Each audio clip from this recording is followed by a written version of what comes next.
ప్రతి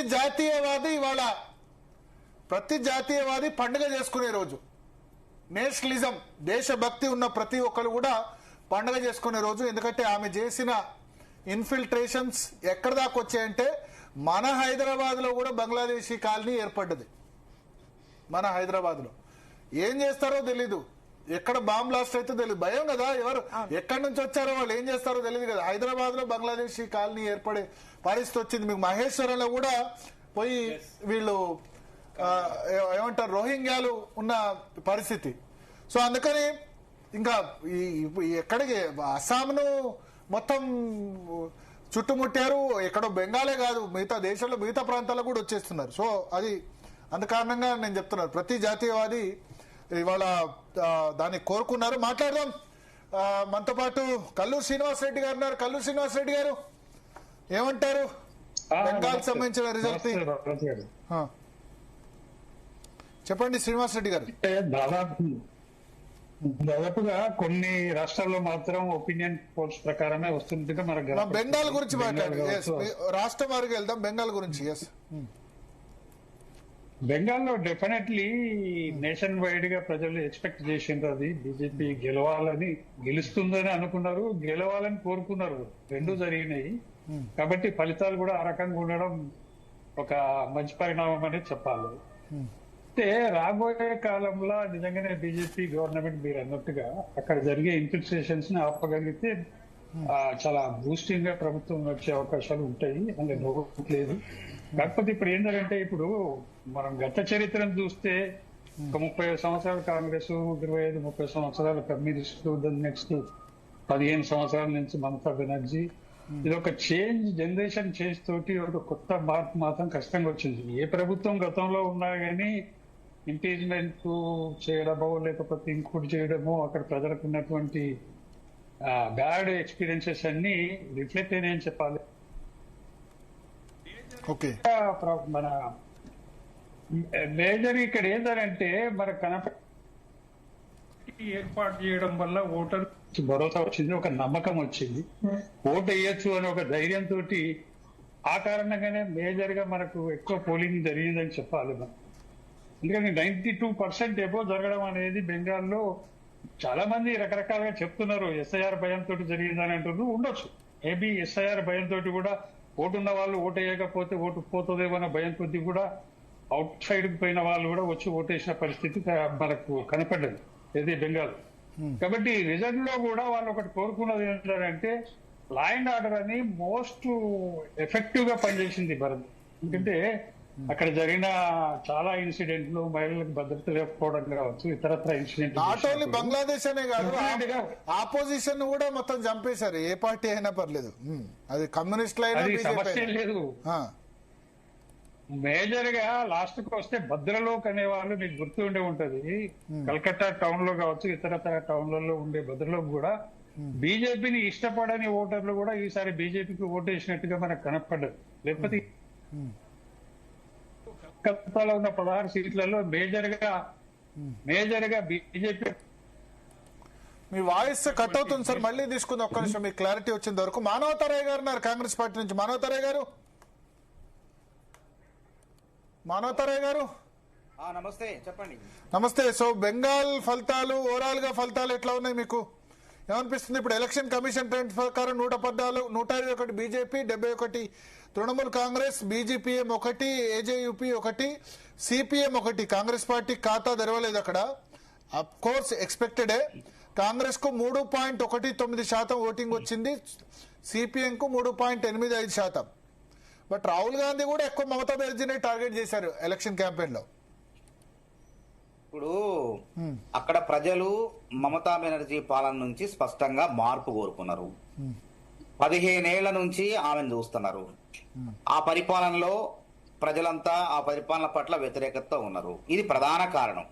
అదే విధంగా గతంలో 2021 జరిగిన ఎన్నికల్లో 77 స్థానాలు బీజేపీకి రావడం జరిగింది, 215 మమతా బెనర్జీ రావడం జరిగింది. ఒక్కసారి ఆ రోజు ఆమె కాలుకు దెబ్బ తగిలి వీల్ చైర్ మీద తిరిగి ఒక సానుభూతితో కొంత ఓట్లను ఆ రోజు సంపాదించుకోవడం జరిగింది.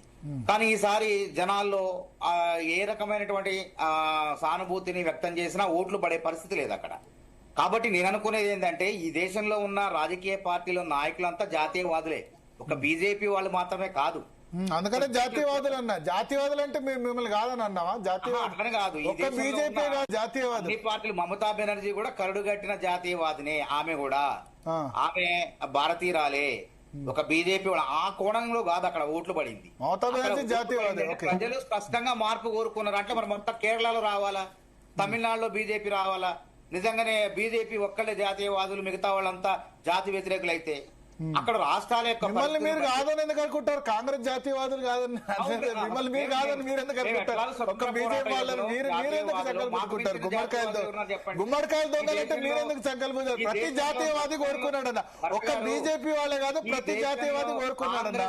రక్తాల్లో నరాల్లో మంచిదే. నేను చెప్తున్నా, రాజీవ్ గాంధీ వినండి నేను చెప్తున్నా, ఇందిరాగాంధీ, రాజీవ్ గాంధీ దేశం కోసం ప్రాణాలు అర్పించారు. డెఫినెట్ గా వాళ్ళు జాతీయవాదులు.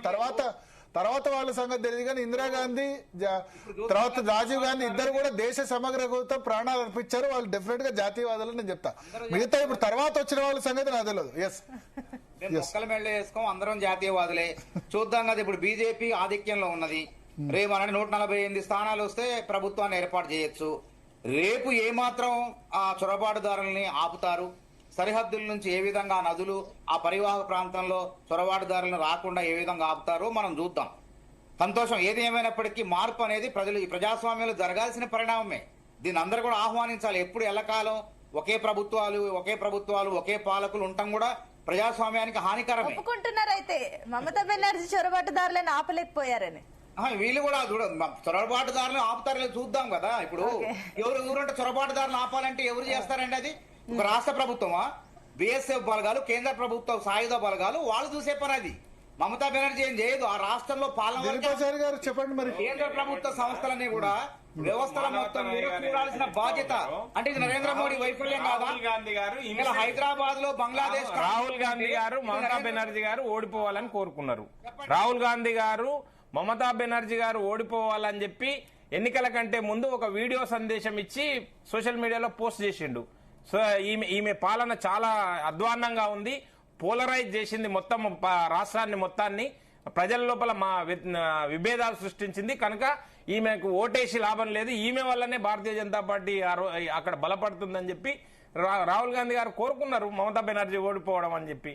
కనుక మేము వారు స్వాగతించడంలో తప్పలేదు ఈ ఫలితాలని. మానవతరాయ్ గారు ఏదైతే చెప్తున్నాడో రాహుల్ గాంధీ గారు పిలిపే ఇచ్చిర్రండి, బెంగాల్ ప్రజలకి పిలిపించారు. రాహుల్ గాంధీ గారు బహిరంగ పిలిపించారు. ఈ పాయింట్ ఒకసారి క్లారిటీ తీసుకుందాం.